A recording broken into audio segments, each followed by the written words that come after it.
Hello, it's day 4, which means we're doing Beetlejuice, and I really like this idea, so let's get to it.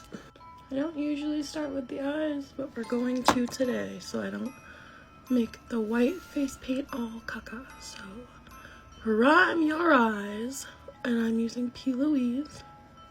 So we're going to take purple and just messily blend it out on your lid. Now a deeper purple, some NYX eyeshadow base on the lid, going in with white right here, and then I'm gonna put purple.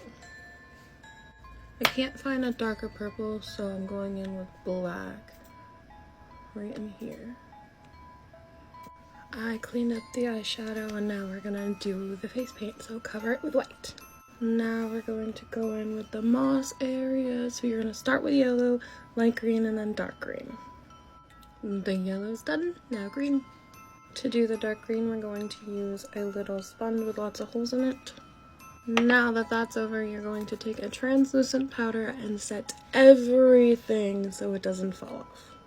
I'm putting P. Louise through my brows, and then I'm going in with green eyeshadow.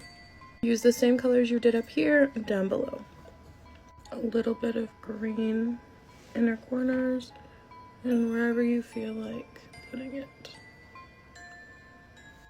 Lashes, lip, and mascara and eyeliner. Time for a shirt and doing the hair. Okay, here we are with my Beetlejuice. This is the end of day 4. Here comes number 5.